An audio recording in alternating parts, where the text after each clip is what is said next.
দৈনন্দিন জীবনের একঘেয়েমি কাটাতে এক উইকেন্ডে বেরিয়ে পড়েছিলাম গাড়ি নিয়ে সুদূর বর্ধমানের উদ্দেশ্যে। যদিও বর্ধমান আমাদের প্রতিবেশী জেলা, কিন্তু দুর্গাপুর এক্সপ্রেসওয়ে দিয়ে আমাদের ডেস্টিনেশনে পৌঁছাতে লেগে গেছিল প্রায় 3.5 ঘন্টা সময়। তাহলে এবার ঝুলি থেকে বেড়ালটা বেরোক। আমাদের আজকের ডেস্টিনেশন হলো চাঁদনী জলটুঙ্গি, যেটি একটি হিস্টোরিক্যাল মনুমেন্ট তথা এখন হেরিটেজ রিসর্ট। সেখানেই আমরা থাকবো 1 রাত্রির 2 দিন, আর আমাদের সেই থাকবার অভিজ্ঞতা আপনাদের সঙ্গে শেয়ার করব। কিভাবে যাবেন, এখানে ঘর কিভাবে বুক করবেন, সেই সব তথ্যের পাশাপাশি থাকবে এখানকার খাওয়া দাওয়া কেমন, খরচই বা কেমন, সব কিছু। এই ভিডিওটি দেখার পর এদের নিজস্ব ওয়েবসাইট chandnijoltungi.com ভিজিট করে দেখে নিতে পারেন সমস্ত ডিটেলস, আর এইভাবে আপনাদেরকেও পঞ্চব্যঞ্জন সহকারে খেতে দেওয়া হবে দুপুরবেলা এবং রাত্রিবেলা। তাহলে চলুন আমাদের সাথে বর্ধমানের গুসকরার অনতি দূরে অবস্থিত চাঁদনী জলটুঙ্গি। আজ অনেক মাস পর লং ভিডিও নিয়ে এসেছি আমার channel travel therapy by Sudipta চ্যানেলে। সঙ্গে থাকুন, দেখতে থাকুন। মার্চ 2025-এর এক বৃষ্টি ভেজা সকালে আমরা এখন দাঁড়িয়ে আছি হোটেল লাভেনিয়া। সিঙ্গুর থেকে একটু এগোলেই হাইওয়ের ধারে পড়ে এই বিশাল রেস্টুরেন্টটি। লং ড্রাইভে যারাই বর্ধমান বা বোলপুর যান তারা এই রেস্টুরেন্টটির সাথে অবগত। এখানকার তন্দুরি চা, ছোলে ভাটোরে, আলুর পরোটা সত্যি কিন্তু প্রশংসার দাবি রাখে। আমরা এখানে কিছুক্ষণ হল্ট করেছিলাম, চায়ের সাথে টি খেয়ে কিছু জিনিস কিনে নিয়েছিলাম স্ন্যাক্স জাতীয়, কারণ আমরা যেখানে যাচ্ছি সেখানে আশেপাশে কিন্তু দোকানপাট বলে কিছুই নেই। অজপাড়া গাঁয়ের মধ্যে একটি ঝাঁ চকচকে হেরিটেজ রিসর্ট হলো চাঁদনী জলটুঙ্গি, যেখানে আমরা কাটাবো একটি রাত্রি। এবার রোড ডিরেকশনটা একটু বলে দিই। যারা দুর্গাপুর এক্সপ্রেসওয়ে ধরে যাবেন তাদেরকে পৌঁছাতে হবে পাল্লা রোড বা পালসিট। সেই পাল্লা রোড বা পালসিট ক্রস করার পরই বর্ধমান শহর ছাড়িয়ে কিছু দূর এগিয়ে গেলেই পাবেন গলসি চৌমাথা, যা আপনি গুগল ম্যাপে স্পষ্ট দেখতে পাবেন। সেই গলসি চৌমাথা থেকে আপনাদের রাইট টার্ন নিতে হবে এবং এক্সপ্রেসওয়ে ধরে এই গলসি চৌমাথাতেই আপনাকে ধরে নিতে হবে বাঁদিকের সার্ভিস রোড। তারপর ডান দিকে গলসি স্টেশন রোড ধরে সোজা পৌঁছে যেতে হবে দিগনগর গ্রাম। গুগল ম্যাপই আমাদের গাইড করেছিল পৌঁছাতে, আর পথে মাঝে মাঝে গাড়ি থামিয়ে গ্রামের লোকেদের জিজ্ঞাসা করে নিয়েছিলাম পথ নির্দেশিকা, এবং সেইভাবেই আমরা এগোচ্ছি। শ্রীরামপুর থেকে আমাদের পৌঁছাতে লেগেছিল 3.5 ঘন্টা। মাঝখানে 2 বার আমরা চা বিরতি নিয়েছিলাম। তাহলে বুঝতেই পারছেন কলকাতা থেকে পৌঁছাতে কিন্তু 4 ঘন্টা লেগে যাবে, যদি সাবধানে ধীরে সুস্থে গাড়ি চালানো হয়। সেইভাবেই হাতে সময় নিয়ে বেরোবেন যাতে আপনি লাঞ্চের ঠিক আগেই পৌঁছে যেতে পারেন চাঁদনী জলটুঙ্গি।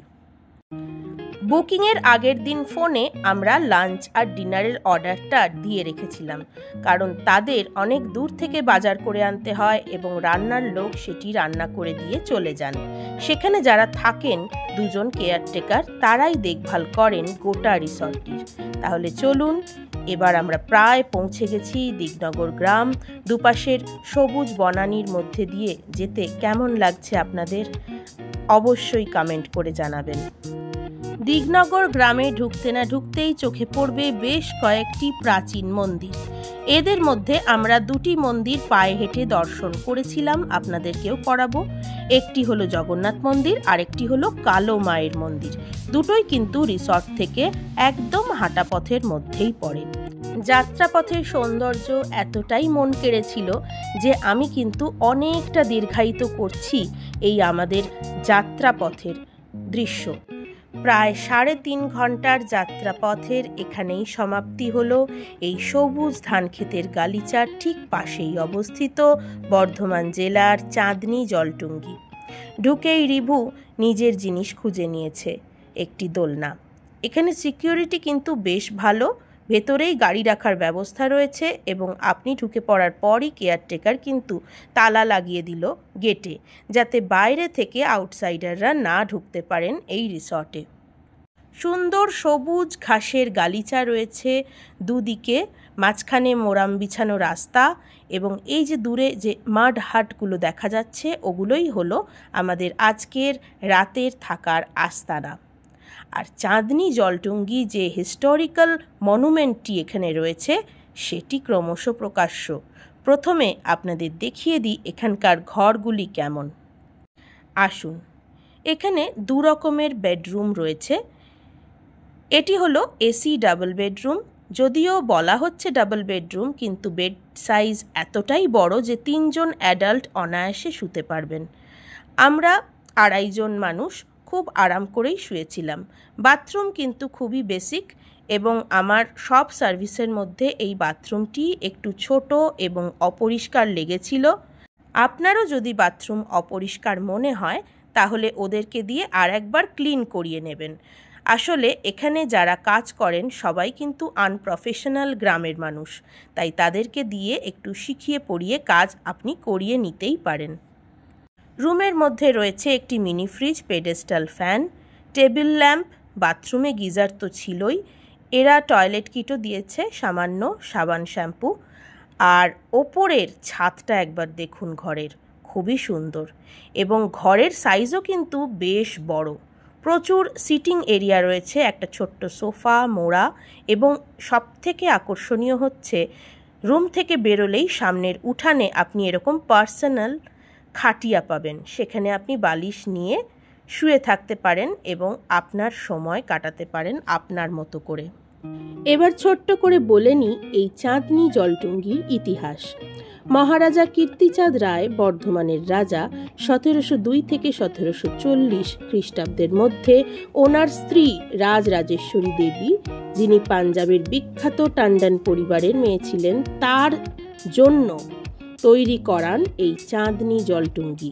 একটি বিশাল ঝিল যার চারপাশটি সুন্দর করে বাঁধানো এবং সিঁড়ির আকারে ঘাট করে দেওয়া আছে, এবং একটি দরজা এবং ফটক রয়েছে। সেখান দিয়ে একটি ঝুলন্ত ব্রিজ যেটা জলের ওপর দিয়ে চলে যাচ্ছে সোজা ওই মাঝখানের ওই টুঙ্গিতে।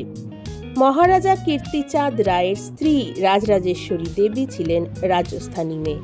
পশ্চিমবঙ্গে এসে যাতে রাজস্থান এবং পাঞ্জাবের একটা অনুভূতি তিনি পান, সেই কারণেই কিন্তু এই জলাধার নির্মাণ করান রাজা কীর্তিচাঁদ রায়। এবং এর পাশেই ছিল রাজমহল, যেটা ধ্বংসস্তূপে পরিণত হয়েছিল। সেটিকে ডিস্ট্রয় করে সেখানেই কিন্তু গড়ে উঠেছে হেরিটেজ রিসর্ট। কিছুদিন আগেই দোল পূর্ণিমায় এখানে হয়েছিল রাধাকৃষ্ণের পুজো, সেই মূর্তিটি এখনও বিদ্যমান। চাঁদনি জলটুঙ্গির অসাধারণ আর্কিটেকচার দেখে মুগ্ধ হতে হবে আপনাদের, আর মনে হবে সত্যি যেন একদিনের জন্য রাজস্থান চলে এসেছেন। এবার বলে নিই এখানকার রুম ট্যারিফগুলো। নন এসি রুম 2000 টাকা প্রতিদিন উইথ ব্রেকফাস্ট, আর এসি রুম হলো 2500 টাকা দিন প্রতি উইথ ব্রেকফাস্ট। এর মধ্যে আপনার বাচ্চাটি যদি 10 বছরের কম বয়সী হয় তার থাকা খাওয়া ফ্রি, কিন্তু আপনার বাচ্চাটি যদি 10 বছরের বেশি বয়সী হয় তাহলে একটি নমিনাল এক্সট্রা চার্জ পেমেন্ট করতে হবে বাচ্চাটির জলখাবারের জন্য। এছাড়া এদের যে ফুড প্যাকেজটি রয়েছে, অর্থাৎ যার মধ্যে লাঞ্চ, ডিনার এবং বিকেলের চা স্ন্যাক্স ধরা আছে, সেটি হলো 700 টাকা জনপ্রতি। অর্থাৎ আপনারা যদি 2 জন যান তাহলে থাকা খাওয়া মিলিয়ে আপনাদের খরচ হবে প্রায় 4000 টাকা। এটাই হলো এখানে থাকার বাজেট। আর দেখুন, শুধু পঞ্চপদ নয়, প্রায় 10-12 রকমের আইটেম সার্ভ করা হয়েছিল আমাদের দুপুরের লাঞ্চে। প্রায় দুপুর 2টোয় পৌঁছে প্রথমেই ফ্রেশ হয়ে চলে এসেছিলাম খাবার ঘরে। আর দেখতেই পাচ্ছেন কত রকমের পদ দিয়ে সুন্দর করে খেতে দেওয়া হয়েছে আমাদেরকে। বড়ি দিয়ে শাক ভাজা, ডাল, আলু ভাজা, মাছের কালিয়া, করলা ভাজা, আলুর চোখা, আলু পোস্ত, এঁচোড়ের ডালনা, আলু পটলের ঝোল, স্যালাড, চাটনি, দই, মিষ্টি সহ অসাধারণ দুপুরের খাওয়া দাওয়া খেয়ে আমরা খাটিয়ায় বসে একটু বিশ্রাম নিতে লাগলাম। আর রিভু খাওয়ার পরেই দৌড়াতে শুরু করেছে সামনের এই দিগন্ত বিস্তৃত মাঠে। আসলে এরকম খোলা সবুজ মাঠে ছোটাছুটি করার সুযোগ খুব একটা হয় না, তাই এখন মুক্ত বিহঙ্গের মতো শুধুই দৌড়াদৌড়ি। একবার আধার নেমে গেলে কিন্তু আশপাশটা ঘুরে একদমই দেখা যাবে না। সেই জন্য বিকেল 4টে নাগাদই আমরা পায়ে হেঁটে বেরিয়ে পড়লাম আশপাশটা ঘুরে দেখব বলে। তার আগে এই জলটুঙ্গিতে এসে আমরা প্রচুর ছবি তুলেছিলাম। রিসর্ট থেকে বেরিয়েই ডান দিকে দিগন্ত বিস্তৃত সবুজ ধান ক্ষেত, তার পাশ দিয়েই এক চিলতে পিচ বাঁধানো রাস্তা চলে গেছে সেই গলসি স্টেশনের দিকে, যেদিক দিয়ে আমরা এলাম। সেই পথেই খানিক দূর এগোতেই 5 মিনিটের মাথায় বাঁ হাতে একটা কাঁচা মাটির রাস্তা ঢুকে গেছে, আর সেখান দিয়েই পৌঁছে যেতে হবে কালো মায়ের মন্দির, যেটি হলো এই রিসর্টের সবথেকে কাছের দূরত্বে অবস্থিত একটি প্রাচীন মন্দির। কালো পাথরের তৈরি বিগ্রহটি দর্শন করে আমরা এই গ্রামের আশেপাশেই পায়ে হেঁটে ঘুরতে লাগলাম এবং গ্রাম বাংলার যে গ্রাম্য দৃশ্য সেগুলো দেখতে লাগলাম। আমাদের পরবর্তী গন্তব্য জগন্নাথ দেবের মন্দির। সেটি যেতে মোটামুটি 7-10 মিনিট হাঁটতে হয়েছিল আমাদের। দুপাশে মাটির বাড়ি, তার মাঝখান দিয়ে রাস্তা, আর মাঝে মাঝেই চোখে পড়বে দিগন্ত বিস্তৃত সবুজ ধান ক্ষেত। খুবই ভালো লাগছিল বৈকালিক ভ্রমণ করতে আমাদের পায়ে হেঁটে। এখানকার মানুষদের প্রধান জীবিকা কিন্তু পশুপালন এবং চাষবাস, এবং প্রত্যেকটি বাড়িতেই গরু, ছাগল এবং ভেড়ার উপস্থিতি আমরা লক্ষ্য করেছিলাম। এখানে দেখুন বাঁদিকে এবং ডান দিকে সারি সারি খড়ে ছাওয়া মাটির বাড়ি, এবং এই দিগনগর গ্রামেই কিন্তু আমরা মাটির দোতলা বাড়িও দেখেছি, আপনাদের দেখাবো অবশ্যই। এটি হলো দিগনগর প্রাথমিক বিদ্যালয়। এখন যেহেতু সন্ধে হব তাই দুটি স্কুলই বন্ধ হয়ে গেছে। প্রাথমিক বিদ্যালয়ের উল্টো দিকেই রয়েছে Diganagar high school, Diganagar RC De public academy আমরা দেখতে পাচ্ছি, এবং তার সামনে দিয়েই কিন্তু রাস্তা চলে গেছে জগন্নাথ দেবের মন্দিরের উদ্দেশ্যে। এই হলো সেই মাটির দোতলা বাড়ি।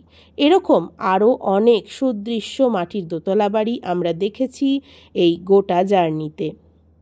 কি অদ্ভুত টেকনোলজিতে তৈরি মাটির দোতলা বাড়ি ভাবলেও অবাক লাগে। আস্তে আস্তে কিন্তু অবলুপ্তির পথে এগোচ্ছে মাটির দোতলা বাড়ি, কারণ যারা এগুলি তৈরি করেন সেই সব মিস্ত্রিরাও কিন্তু কমে যাচ্ছে। রথটি চোখে পড়ল ডান দিকেই রাখা রয়েছে, আর তার ঠিক বাঁদিকে শ্রী শ্রী জগন্নাথ দেবের মন্দির। এই অঞ্চলের বেশ নামকরা জাগ্রত মন্দির এই জগন্নাথ দেবের মন্দির। আমরা একদম সঠিক সময়ে এসে পৌঁছেছি। যখন সূর্য ডুবে যায় তারপরেই কিন্তু মন্দিরের দরজা খোলা হয় সন্ধ্যারতির জন্য। সন্ধ্যারতি হতে হতে 6:30 বেজে যায়। অতক্ষণ সময় আমরা থাকতে পারিনি, ফিরে এসেছিলাম আবার পায়ে হেঁটে চাঁদনি জলটুঙ্গিতে আমাদের আজকের রাতের আস্তানায়। সন্ধ্যাবেলায় কেমন সেজে উঠেছে দেখুন রূপসী চাঁদনি জলটুঙ্গি। লাইটগুলি কিন্তু দেখার মতো, এবং রাতের অন্ধকারে যখন সবগুলো লাইট একসঙ্গে জ্বলে ওঠে তখন কিন্তু অপরূপ একটা মায়াবী পরিবেশ তৈরি হয়। এই মায়াবী পরিবেশ দেখতে দেখতেই কিন্তু কাটিয়ে দেওয়া যায় অনেকটা সময়। একটি কথা বলে রাখি, এখানে কিন্তু ওয়াইফাই নেটওয়ার্ক খুব একটা স্ট্রং নয়, আমরা পাইনি। টিভিতেও কিন্তু সেরকম কোনো চ্যানেল আসছিল না। সেই জন্য নিজেদের সন্ধেটা নিজেদের মতো করে কাটানোর জন্য এন্টারটেনমেন্টের জিনিসপত্র সঙ্গে করেই নিয়ে যাবেন, যাতে কখনো বোর ফিল না হয়। কেমন লাগলো আপনাদের আজকের ভিডিও অবশ্যই আমাকে জানাবেন কমেন্ট করে। আর এই চাঁদনি জলটুঙ্গি রিলেটেড আরও যদি কোনো কোয়েরিজ আপনাদের থাকে তাহলে অবশ্যই কমেন্ট বক্সে লিখে দেবেন, আমি 24 ঘন্টার মধ্যেই উত্তর দেব। ভালো থাকবেন সকলে, সুস্থ থাকবেন। দেখতে থাকুন ট্রাভেল থেরাপি বাই সুদীপ্তা, আর শেয়ার করতে ভুলবেন না এই ভিডিওটা যদি আপনাদের ভালো লেগে থাকে।